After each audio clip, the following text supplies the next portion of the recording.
Nah, gini nih yuk, kalau baca banyakan komen netizen tuh ya di internet, mereka bilangnya nih film bagus banget loh. Iya. Karena Sebelum lanjut nonton video, silakan like, comment, subscribe sosial media Muslimah Sriwijaya. Jangan lupa di-share ya. Assalamualaikum warahmatullahi wabarakatuh. Budak Millennials Palembang kembali lagi ke channel Muslimah Sriwijaya dalam segmen Millennials Ngompol. Kali ini kita bersama narasumber Ayu Dewi, Sri Dewi ya lebih tepatnya. Nah, ini nih yuk, udah lihat belum yang lagi trending belakangan? Itu ada film judulnya Dua Garis Biru dan trailernya tuh ada di mana-mana.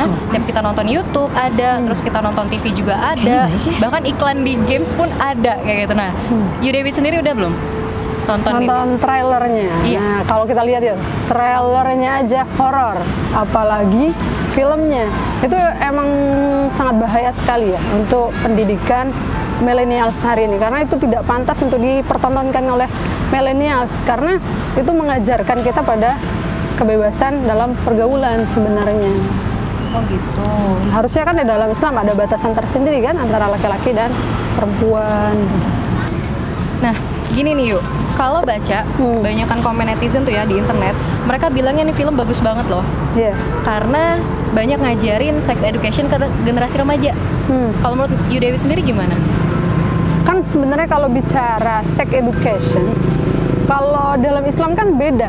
Tidak kemudian menampakkan sesi-sesi yang tidak pantas untuk dilihat oleh pemuda hari ini. Lihat, mereka mengajarkan bagaimana seks langsung di kamar langsung seperti itu kan, masih pakai baju sekolah, ditampakkan ke umum, semua orang bisa melihat itu, meskipun itu kan ada yang melihat positif untuk mengajarkan kepada pemuda. Padahal kalau kita lihat lagi, di mana pendidikannya, justru itu mengajarkan bagaimana pemuda itu bisa mempraktekkan dalam bergaul bebas itu. Padahal dalam Islam kan sex education sendiri ada pendidikan khususnya, karena di dalam Islam sudah jelas laki-laki dan perempuan itu terpisah, menutup aurat, laki-laki juga harus qudul basar, perempuan juga tidak boleh bertabaruj, kan begitu.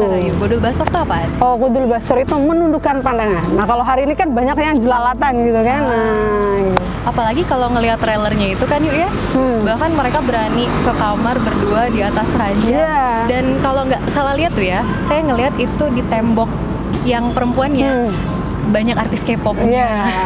Itu korban penjajahan. Masuknya budaya asing kan ke Indonesia tuh hari ini kan sudah bebas. Bahkan hari ini kan tidak hanya asing, itu tidak hanya masuk di bidang ekonomi saja, tapi dari segi musik, pergaulan, fashion, semuanya diikuti. Jadi nggak kebukti ya kalau kita suka K-pop kemudian kita teralihkan dari pacaran. Buktinya suka K-pop juga pacaran kan? Iya, karena K-pop pun tidak hanya mengajarkan pacaran, bahkan berhubungan lawan jenis juga mereka lakukan. Menurut Ayu Dewi sendiri nih, kenapa film-film kayak gini tuh justru kayak semakin banyak tuh ya diproduksi, bukan cuma di Indonesia aja. Bahkan kalau kita lihat trailer di luar negeri juga banyak, dan filmnya itu rata-rata mereka masuk semua ke box office. Kenapa sih? Kan ini sebenarnya kan bicara keuntungan, bicara bisnis juga.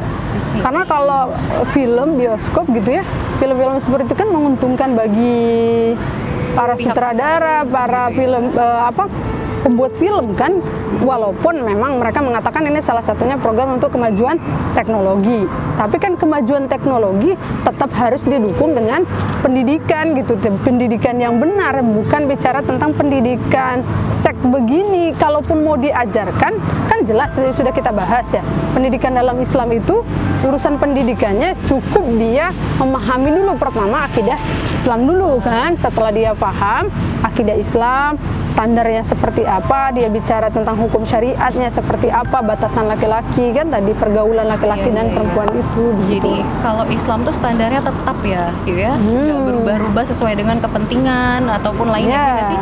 Kalau ini kan memang kepentingan satu pihak tertentu ya, karena kan menguntungkan. Bicara di dalam dunia kapitalis itu kan semuanya serba uang. Nah, film ini kan juga dalam rangka merenggut uang lah. Kebayang kan kemarin baru 3 hari upload saja viewersnya udah 5,5 juta. Wah, itu kan luar biasa. Kebayang kan kalau viewersnya sudah 5,5 juta begitu, uangnya berapa? Belum berapa hari berhari-hari. Nah itu pasti lebih banyak lagi. Nah tentu ini yang menguntungkan bagi yang pembuat film, walaupun kita sebagai penonton ya, yang penikmat media ya harusnya sadar mana sih yang harusnya yang mendidik kita, mana yang kemudian bisa menghancurkan kita gitu. Nah kalau kayak gitu yuk, jadi film yang dibutuhkan gitu ya sama generasi bangsa tuh yang kayak gimana? Kan sebenarnya media ya, ini kan kembali ke tugasnya media ya. Media tuh harus media yang seperti apa yang kita butuhkan kan. Harusnya fungsi media itu dia sebagai edukasi kan, edukasi masyarakat, mendidik dari pengetahuannya kan, informasi yang mereka harusnya dapat juga harus informasi yang valid tentunya kan, nggak kayak hari ini hoax semua. Nah hati-hati tuh, kebanyakan hoax kan hari ini. Nah maka kita harus benar-benar memperhatikan sumber informasi yang kita dapatkan.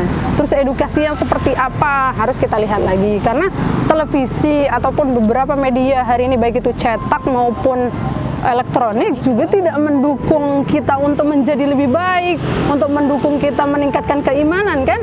Padahal harusnya media-media yang ada juga mendorong kita bagaimana meningkatkan keimanan dan ketakwaan kita begitu. Sedangkan ini justru menghancurkan keimanan dan ketakwaan kita. Kita yang hari ini nggak pernah lihat porno gara-gara film, jadi kenal gitu loh, oh seks tuh begini ya begitu. Padahal kita sendiri pun belum mengerti kan, orang-orang yang tahu bagaimana prakteknya seks ya hanya orang yang sudah menikah kan begitu. Nah yuk, jadi kalau misalkan C itu, ini tugas siapa sih buat nyiapin film yang bermutu untuk generasi? Kayak itu, siapa sih? Ya kalau hari ini kan hanya peran KPI kan? Iya, nah, benar-benar. Justru film Dua Garis Biru ini ternyata lewat kan dari sensor KPI. Coba kalau kita lihat trailernya aja, mana ada yang disensor kan? Semuanya tetap berbau horor-horor gitulah. Nah, kalau kembali ke Islam, sebenarnya media itu tetap harus ada peran negara gitu. Karena di dalam Islam sudah jelas kan, media itu sudah ada peraturannya, sudah ditetapkan secara umum oleh negara gitu. Jadi kalau kemudian jadi media itu semuanya sudah paham terhadap standar peraturan media di dalam Islam itu, sehingga sebenarnya tidak perlu seperti hari ini harus kembali setiap buat film, buat apa ke KPI, nggak mesti harus itu, karena otomatis semuanya sudah paham sesuai dengan standar mengikuti negara, standar negara tadi. Okay. Nah dan itu memang ya tadi peran negara itu memang dari awal kan, memang dalam dunia pemerintahan ya atau apapun dia tetap harus ada plan kan, perencanaan. Nah sistem hari ini nggak tahu ada perencanaan atau tidak. Yang penting kan asal jadi, asal menghasilkan duit, ya udah negara menerapkan suatu peraturan tertentu kan, tanpa mereka berpikir ini apakah mendidik masyarakatnya atau tidak. Karena bisa jadi juga ya perfilman ini juga menguntungkan juga bagi negara, karena negara itu memang berperan betul terhadap perubahan masyarakat. Karena khalifah itu, pemimpin itu al-imamu ra'in wa mas'ulin kan, imam itu sebagai pemimpin yang bertanggung jawab terhadap urusan rakyatnya. Nah termasuk media itu bagian dari pengurusan negara begitu. Jadi media pun harus tetap dalam kontrol negara. Jadi fungsi media dalam negara Islam itu ya sebagai edukasi, sebagai informasi. Kalaupun hiburan, ya hiburannya tetap sebagai standar syariat lagi kembalinya. Jadi bukan sekedar hiburan yang lelucon gitu sehingga melahirkan para artis yang kemudian mengorbankan dirinya untuk membuat lelucon, akhirnya menjadi korban narkoba gitu kan.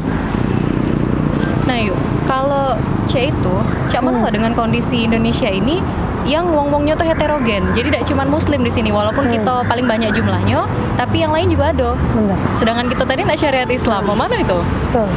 Ya kalau kita bicara manusia itu memang banyak agama, banyak budaya, beraneka ragam lah ya.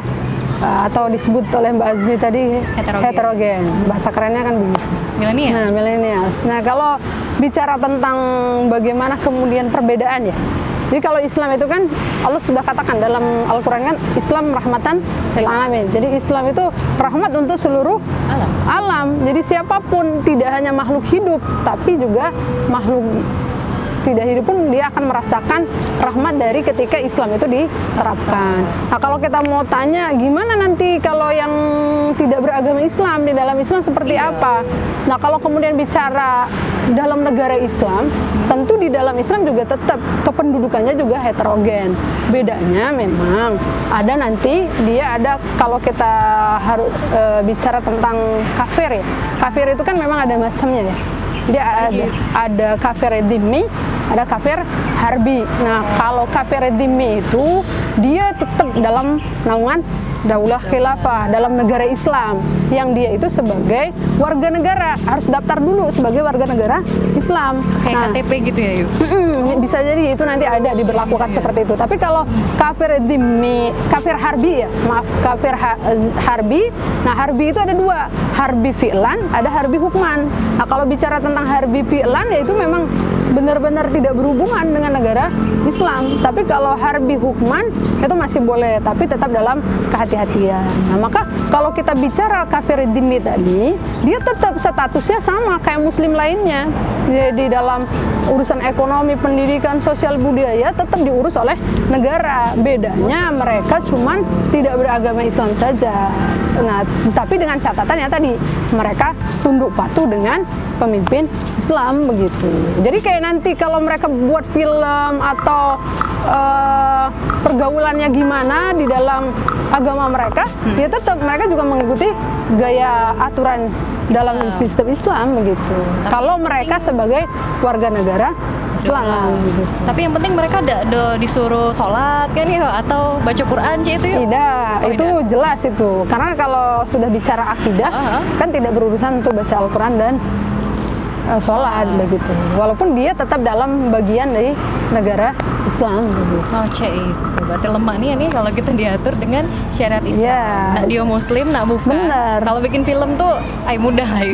Nggak perlu lagi kita nak sex education segala macam. Galau-galau lah ada aturan standarnya. Kalau bicara ekonomi sebenarnya ya tetap di dalam Islam kita buat film atau untuk mengedukasi masyarakat, yaitu tetap dikasih fee oleh negara. Tapi tidak perlu ada adegan yang vulgar. Nampakkan ini. Nah justru kalau gitu, melanggar peraturan, melanggar syariat, ya itu justru nanti dijatuhi sanksi di dalam Islam begitu. Karena kan peraturan media sudah tegas, tidak boleh di luar syariatnya. Syariat.